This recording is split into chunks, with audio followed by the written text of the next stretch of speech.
power here a little, give the engine a little bit of a rest, and tell you what we're doing today. So today, we're gonna go up to 10,000 feet, hopefully, if I can get there before I hit cloud base. And I'm gonna get my honest review of Team Fly Halo's training. So that's the plan.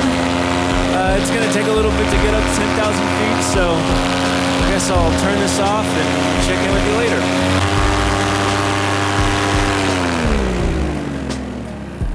All right, there it is, 10,000 feet. Check out the view up here. Whoo! We are way up. All right, so today I am going to give my honest review of Team Fly Halo because I think it's important. So for those of you looking to get into paramotor or who have been in paramotor, there's a lot of places you can go get training, whether that's a local guy or that's school. Team Fly Halo and Aviator PPG are kind of the big two right now. So I originally I wanted to get trained by Aviator, but because of their insanely long wait list, I decided to go with somebody else. I took Tucker Gott's advice and went with Team Fly Halo. They had a thing out of Florida. Not out of Florida, out of California. And so I was like, all right, I'll give this a shot. So you show up, and the first thing that happens is you realize it's not like a classroom setting or anything like that. They just operate out of like a van, essentially. So that was a little strange, but like not the end of the world. I had kind of expected more of a classroom setting, to be honest, just because that's what when you're looking at like Aviator PPG, that's what you see is like a classroom and blah, blah. And so now they did do some classroom stuff. We kind of just set up a few tables and chairs by the side of the van and hung out there, which was fine, like not the end of the world. And so here's what I'll say. If you want polish, go probably with Aviator PPG. Because what I found was the polish wasn't great with Team Fly Halo. Now, that being said, if the end goal is to be able to leave and fly a paramotor, I'm living the dream, baby. And so I can't really complain too much about their service, right? They did what they said they would do, which is teach me how to fly. I feel like I can do this safely and know what I'm doing and understand the rules. That being said, I will say this. I had 120, 140, maybe even more hours of general aviation experience. So I kind of knew some of the stuff, right? I knew how things fly. I knew a lot of the airspace stuff. I understood a lot about the weather. So I kind of had a head start, and I feel like, so there was three of us, and I feel like one of the other guys didn't have quite the head start that I had, and I feel like he left not nearly as confident as me and one other guy, Jason, who also had some paragliding experience. So that's what I'll say as far as the experience goes. Now, the one thing that I will touch on that I found to be a little less than savory, I guess, was they make you buy gear prior to going to the classes, which I get. We're in this really competitive market right now where lots of people want to learn how to paramotor. I get saying, all right, well, how do we make sure we're making all of our money? Because they are the importers for Scout. So they're making a fair amount of money off each Scout you buy. Then there's other options. There's cheaper options than the Scout. But they said like 80% of the people who come through their school end up with a Scout paramotor. So I'm sure they're making a decent amount of cash off of selling Scouts and wings and everything else. But I don't mind having to buy my gear beforehand. My problem was this. You go and you learn to fly, and you fly on like a bunch of different wings. And if I was going to do it again, as much as I like the U-turn, I don't think I would buy this wing again. I think I would buy something different. I'd definitely buy something with magnetic snaps so I didn't have to 3D print my own. I would probably have gotten something maybe a little bit smaller, a little bit more agile. Don't get me wrong, I'd have stayed with a beginner wing for sure, because I think it's important to start on a beginner wing, but I don't think I would have gone with this specific one. The big thing being those magnetic snaps, because in paragliding, I get you don't use them quite as much, but in paramotor, it seems like you use them a lot. And I just kind of suck at doing these snaps, especially with this hand. Like, it's a little cumbersome. So that's another thing I would say is the fact that I had to buy my equipment before ever getting on a paramotor, never taking anything, never doing anything on a paramotor, that to me seems a little crazy.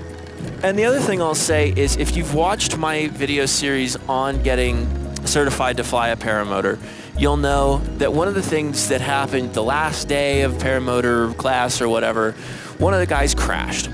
And I feel like when you have sunk 20 grand into buying gear and flying out to California and 2 weeks off, you're more likely to go out and say, I already spent all this money and I can't get it back, and so I'm going to do this even though I'm not comfortable doing it.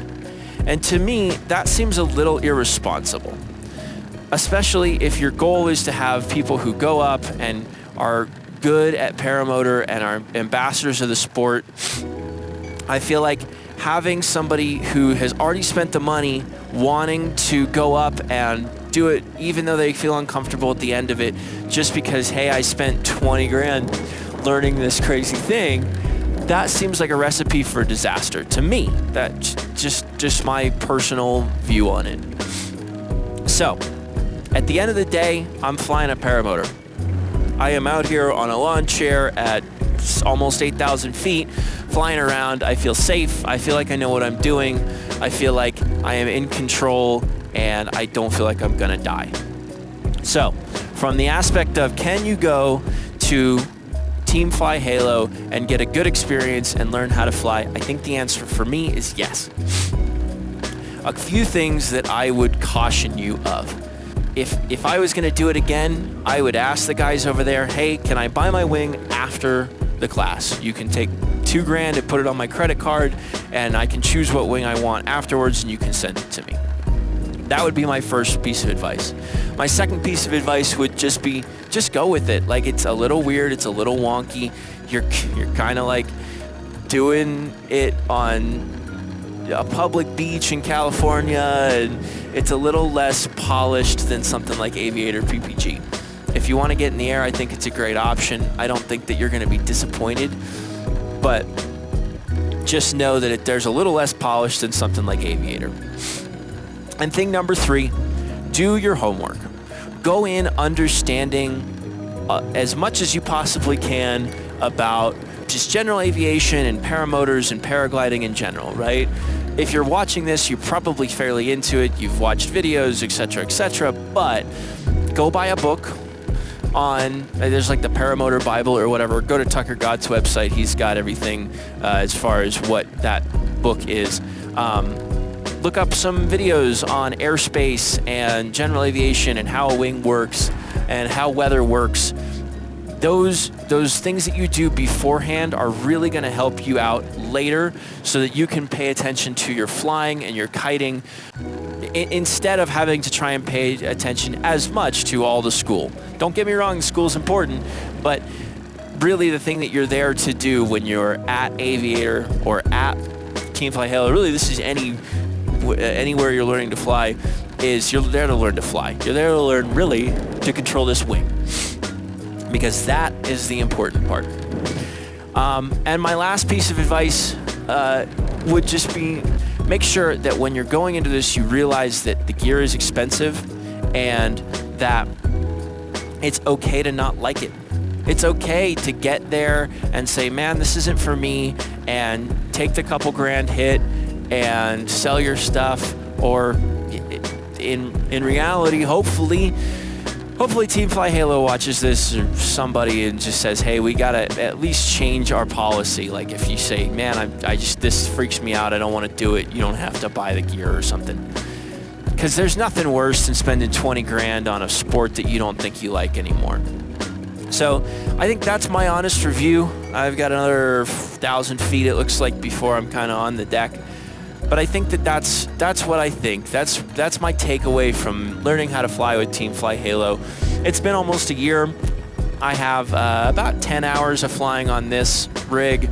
And, you know, I had about 10 hours of flying there, so call me a 20-hour pilot.